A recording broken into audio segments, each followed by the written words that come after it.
Sherlock Holmes once told Dr. Watson when investigating a case, "Everyone sees, but very few perceive." Now, I've paraphrased that just a little bit for our basketball players over the years.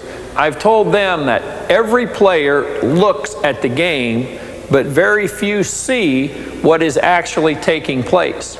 There's a big difference in coming down the floor and looking at the court and coming down the floor and seeing what is actually happening on the floor, knowing what to do, how to anticipate. The difference between looking and seeing is the difference between reacting to what is going to happen or what did happen. And you can't react to what did happen and be very good in basketball. Now, you fans that are watching the game, you've looked at a lot of basketball, but how much of it have you actually seen? In the next 60 minutes, we want to show you how to watch a basketball game. We want you to be able to go to a game knowing what you should be looking for to determine whether or not your favorite team is playing well at the defensive end of the court or just simply giving up easy shots. We want you to be able to see those things that are important for your team to be doing in attacking the zone defense or the press. We want you to understand the game of basketball. After spending the next 60 minutes with us, we want you to be part of those few people known to Sherlock Holmes as having the ability to perceive. Playing in a game and watching a game are a lot alike. If you're going to play well, you've really got to concentrate on the game possession by possession. Reaction is a key to being a good player, and you can react in two ways. You can react to what has happened or what will happen. If you react to what will happen, you've got a chance to be a pretty good player. If you're reacting to what has happened, you're going to be behind most of the time. And that holds true for you as a fan.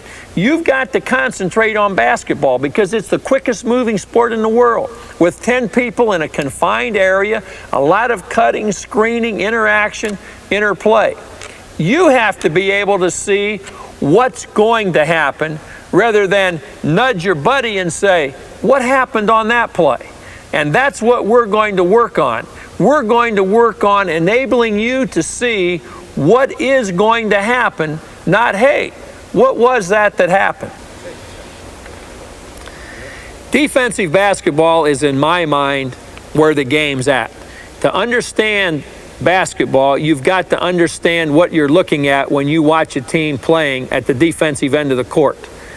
Does the offense get good shots, easy attempts to score because they're running a great offense or because they're playing against a poor defense?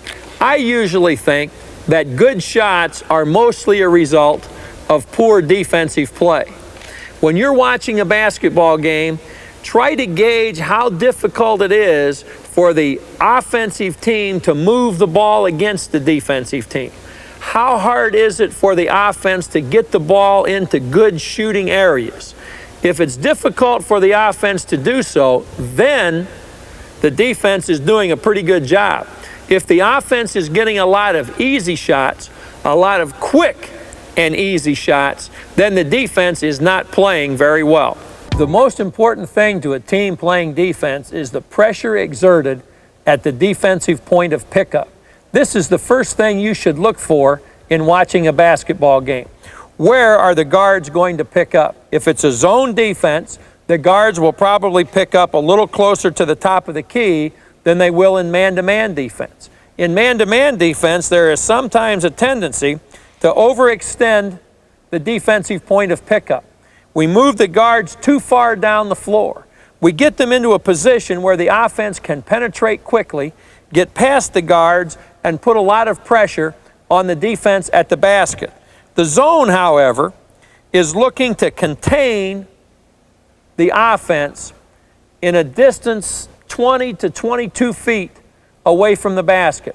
There's not as much likelihood that the ball will penetrate against the zone as it will against man-to-man defense. But the thing you're looking for is how well does the initial point of pickup contain the offense, regardless of where that point of pickup is on the court.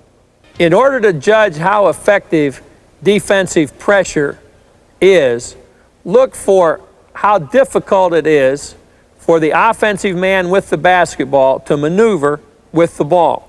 If the offensive man is able to move around the court, going from side to side almost at will, then the defensive pressure on the basketball is not very good. However, if the defense is able to channel the offensive man, stay to the outside of the floor, and keep the ball going in that direction, then that's defensive pressure that will be difficult to play against through the entire ball game. Defensive footwork is the key to good defensive play. Players that are committing fouls, hand checking, reaching, are playing without good footwork. As you're watching individual defensive play, look at foot positioning. How quickly does a defensive player move? Does he get beat because he has a poor defensive angle? He gives up a route to the basket. His footwork cannot put him in a position to get the job done unless he's really concentrating and conscious of the fact that hand action can only take place after good footwork.